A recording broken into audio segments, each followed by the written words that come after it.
এইটো PGR VGR যিবিলাকৰ তেওঁলোকৰ পিজিআৰ ভিজিআৰৰ যিটো সেই পিজিআৰ ভিজিআৰৰ থকা বসবাস কৰা মানুহবিলাকক সুপ্ৰিম কোৰ্টৰ যিটো নেকি তাৰ অৰ্ডাৰ আছে সেইমতে তেওঁলোকে তাত এভিকশ্যন কৰিব লাগে বুলি কৈছে।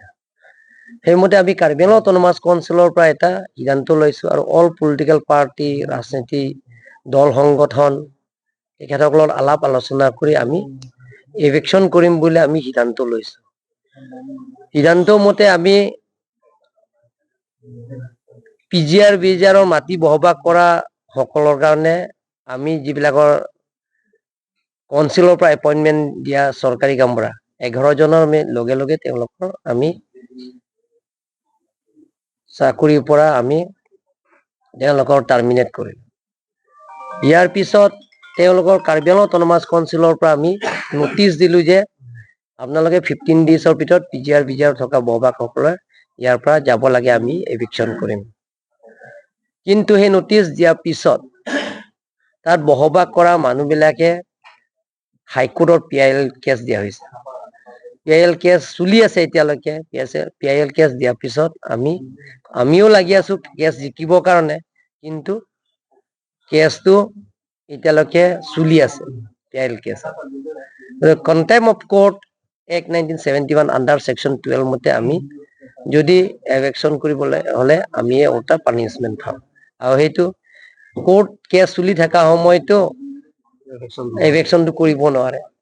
সেইকাৰণে তেওঁলোকে যে হাংগাই ষ্ট্ৰাইক কৰিছে, হাংগাই ষ্ট্ৰাইক কৰি আমি আপত্তি কৰা নাই, কিন্তু আমি কৈছো যে আলাপ আলোচনাৰ মাজতে সমস্যাটো সমাধান কৰিব পাৰিম। কিন্তু তেখেতসকলক ৰিটাৰ্ণ দিব লাগে বুলি কৈছে। ৰিটাৰ্ণো আমি দিছো কাৰ্বি আংলং অটোনমাস কাউন্সিলৰ পৰা। ৰিটাৰ্ণ দিছো প্ৰিন্সিপাল ছেক্ৰেটাৰীৰ জৰিয়তে মই প্ৰেৰণ কৰিছো যে আলোচনা কৰিম, আপোনালোকে আহক। আজি ডেটটো ঠিক কৰাইছে, আজি 4 বাজি। আজি 4 বাজি তেওঁলোকৰ লগত আলোচনা কৰা আজি সিদ্ধান্ত লৈছো কাউন্সিল কনফাৰেন্সত, কিন্তু তেওঁলোকৰ অহা নাই। যোৱাকালি তেওঁলোকৰ কেইজনমান ধাৰণা পাৰ্টি তেওঁলোকৰ আৰক্ষীয়ে ট্ৰিটমেন্টৰ কাৰণে তেওঁলোকে গুৱাহাটী লৈ গৈছে চিকিৎসাৰ কাৰণে। গুৱাহাটী এৰেষ্ট নহয়, গুৱাহাটী মেডিকেল কলেজত লৈ গৈছে। তেওঁলোকৰ স্বাস্থ্য ফাৰ্ডাৰ ট্ৰিটমেন্টৰ কাৰণে তেওঁলোকে লৈ গৈছে। গতিকে সেইটো লৈ তেখেতসকলে মানুহৰ মনতো ভুল বুজাবুজি হৈছে যে এইটো এৰেষ্ট কৰা হৈছে বুলি, যে কেইজনমান ল'ৰা যুৱক যুৱতী আহি তেওঁলোকে মোৰ ঘৰলৈকে তেওঁলোকে টাৰ্গেট কৰিলে। মইতো আজি এপিল কৰিছো যে স্থায়ী শান্তি হওক, আলাপ আলোচনাৰ মাজতে সমস্যাবিলাক সমাধান কৰিব পাৰিম। সদায় মই কৈ থাকো যিকোনো সমস্যা আমি আলাপ আলোচনাৰ মাজতে সমস্যাটো সমাধান কৰিম। ঘৰটো নাই, মোৰ মানে দেউতা আছে তাতে, দেউতাটো ট্ৰিটমেন্টৰ কাৰণে গুৱাহাটীতে আছে। ঘৰত কোনো নাই, কাম কৰা কেইজনমান আছে। তাৰপিছত গাঁৱৰ মানুহবিলাকৰ আহিছে, গাঁৱৰ পৰিয়ালবিলাক প্ৰায় 200-300 জন মান পৰিয়ালবিলাক আহিছে, আহি বাধাও দিছে, কিন্তু তেওঁলোকৰ তাৰ পাথৰ লৈ আনিছে, তাৰপিছত আকৌ পেট্ৰল লৈ আনিছে, তাৰপিছত ঘৰটো জ্বলাই দিছে। এটা ঘৰটো আছে নেকি, 2টা ঘৰটো জ্বলাইছে। যিবিলাকৰ ড্ৰাইভাৰ চিকিউৰিটি বিলাকৰ থকা ঘৰটো জ্বলাই দিছে। আপুনি আজি কোকাৰ পৰা আহি আছিলে? কোকাৰ পৰা আহি আছো যে আজি 4 বাজি আলোচনা কৰা কথা কাৰণে মই আজি আহি আছো। ইয়াত 4 বাজি আগতে মই পাইছো, কিন্তু ইয়াত ঘটনাটো ৰাস্তাতে মই শুনিছো। তাৰমানে আৰক্ষীয়ে মানে কালি একো ভুল বুজাবুজি নোহোৱা হলে বা এৰেষ্ট কৰা বুলি যিটো ওলালে ৰাতিপুৱাৰ পৰা, সেইটো নোহোৱা হলে চাগে নহলে আৰক্ষীয়েও নজনালে নেকি, তেওঁলোকৰ প্ৰশাসনে অলপ লেপছ কৰিছে বুলি ভাবি নেকি?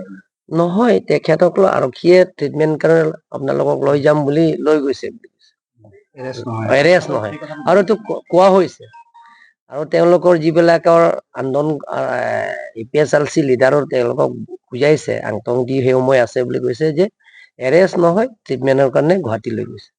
আৰু খেৰণিৰ পৰা 3খনমান গাড়ী টাটা মোবাইলত আপোনাৰ ঘৰলৈ খেৰণিৰ পৰা গৈছে। সময়তো পুলিচ মানে যেনেকুৱাকে থাকিব লাগিছিল পৰ্যাপ্ত নাথাকাৰ কাৰণে হ'ল বুলি ভাবিছো। গতিকে এইটো মই ক'ব নোৱাৰো, মইতো তাত ঠাইত নাই।